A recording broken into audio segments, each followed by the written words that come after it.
Welcome to Guided, your weekly sanctuary where we blend the wisdom of the Enneagram with the art of intentional living. I'm your host, Evie, and you're so welcome here. Guided is all about helping you, the modern woman, find your flow in a world that's often all hustle and no heart. Whether you're navigating a career pivot, diving into creative pursuits, or just figuring out how to take better care of yourself, Guided is here to support you. This podcast is like a weekly chat with a good friend, one who's passionate about making your life feel good. At Guided, we believe in living with intention, fostering emotional well-being, and finding joy in the everyday. We tackle the big stuff like overthinking, setting boundaries, and avoiding burnout, all while keeping it real and relatable. Think of this as your go-to spot for practical tips, soulful conversations, and a reminder to break free from the grind. So grab your favorite drink, get comfy, and let's dive in. Thank you for choosing to make Guided a part of your weekly ritual. If you're ready to step into a life of intention and empowerment, then hit that subscribe button and let's get started. Hello, lovely listeners, and welcome back to another enriching episode of Guided. I'm your host, Evie, and today we're diving into a fascinating topic at the intersection of Enneagram and female health. Specifically, we're going to be exploring how understanding your Enneagram type can enhance your approach to menstrual wellness. This episode promises to be insightful and empowering, so make yourself comfortable and let's embark on this holistic journey together. If you don't have a menstrual cycle, this episode might still be worth a listen, especially if you have someone in your life that does have a cycle. Our menstrual cycle is a powerful indicator of our overall health and well-being. It consists of 4 distinct phases: the menstrual phase, the follicular phase, the ovulatory phase, and the luteal phase. Each phase brings its own unique changes and needs, and understanding these can help us align our self-care practices more effectively. Let's begin by exploring each phase of the menstrual cycle. The menstrual phase is when we shed our uterine lining. It's the time of the month that we bleed, and this is considered the beginning of each cycle. It's a time for rest and renewal with our energies overall at their lowest. The follicular phase does begin at the same time as the menstrual phase, but we often begin to see this increased energy and creativity from cycle day 6, 7, all the way up until 13. Then comes the ovulatory phase, the peak of fertility. This is where we feel our most social and most vibrant. Technically, scientifically speaking, this phase lasts for 24 hours, but I think we can stretch this out for 3 days in our approach. And finally, the luteal phase leads us up to menstruation again, lasting for around 2 weeks. And this is often characterized by a need for introspection and nurturing, a time of the month where many of us can struggle with PMS, low mood, increased hunger, and fatigue. And what you can hear there is a monthly breakdown of your energy levels. So if you have a menstrual cycle, you should absolutely be syncing your weeks to your monthly cycle.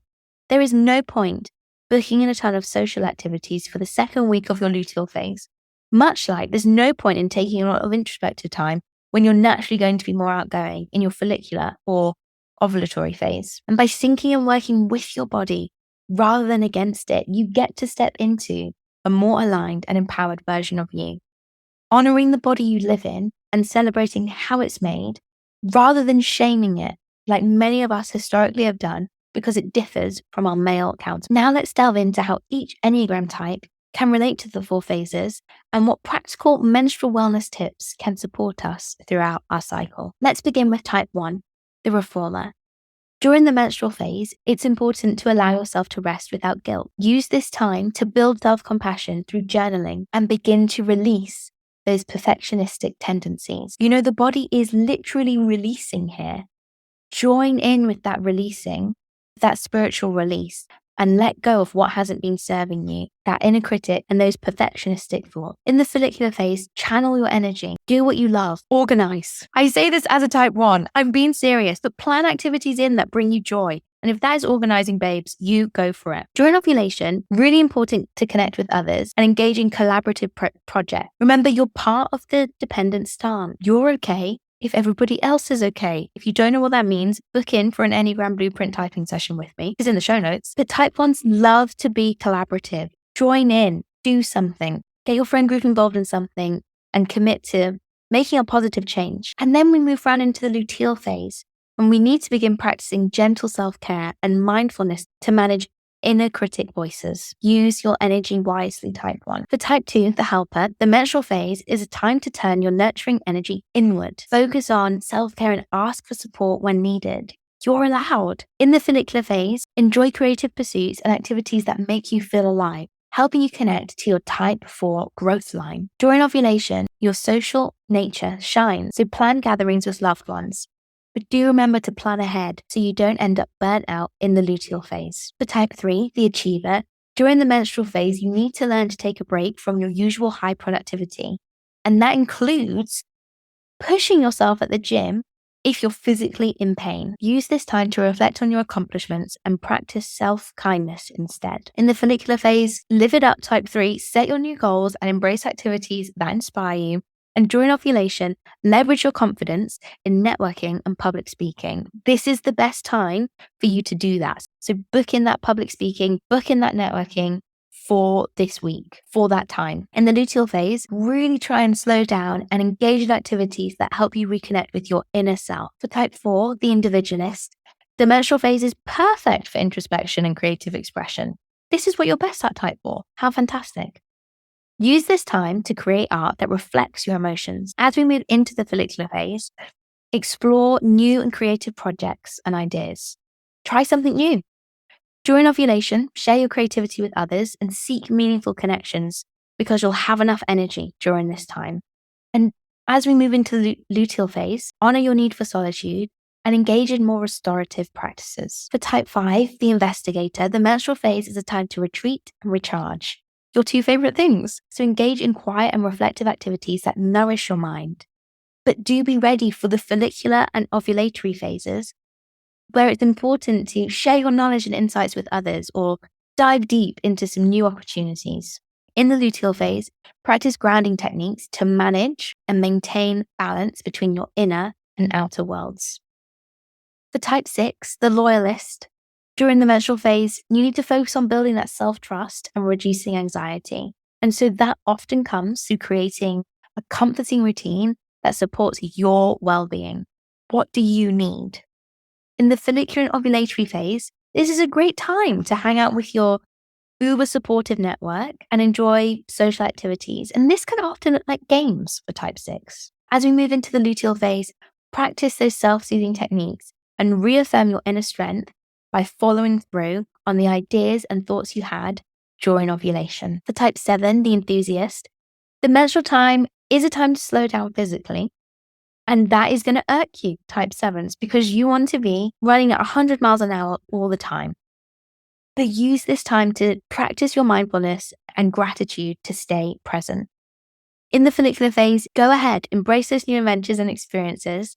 And during ovulation, your vibrant energy is so contagious. This is the best time to plan fun activities with friends or host something. Not a usual place for you to be, type 7, but one to play with during this time. In the luteal phase, balance your high energy with calming practices to avoid feeling overwhelmed.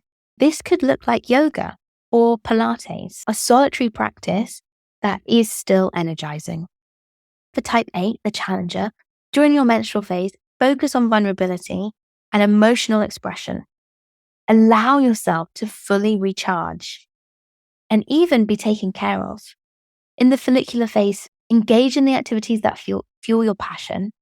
And as we move into ovulation, lead and inspire others with your confidence. And then moving into luteal phase, it's important to process emotionally what you've been through the last couple of weeks. For type 9, the peacemaker, the menstrual phase is a time of deep rest and introspection, so prioritize activities that bring you peace and relaxation. In the follicular phase, do commit to exploring those activities that spark joy and connect with others to enjoy harmonious social interaction. And in the luteal phase, why not practice affirming your personal boundaries? You can do this, type 9. Integrating these practices into your life can help you navigate your menstrual cycle with greater ease and even more alignment. Remember, understanding your Enneagram type offers valuable insights into how you can best support your health and well-being throughout each phase. As we wrap up, if you're looking for more personalized guidance, consider booking a blueprint typing session with me.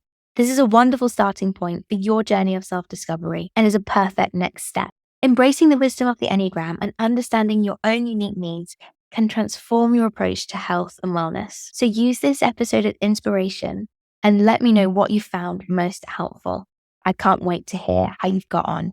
Scroll down it through the show notes and leave me a voice note or send me a DM on Instagram. I can't wait to hear how you've got on. If Guided the podcast resonated with you, why not share it on your socials or send it to your friends?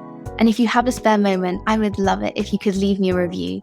These small gestures are free and they're invaluable in helping me amplify the reach of Guided the podcast, connecting us with more empowered women who are eager to increase their well-being. Don't forget to hit the subscribe button to stay in the loop with our latest episodes.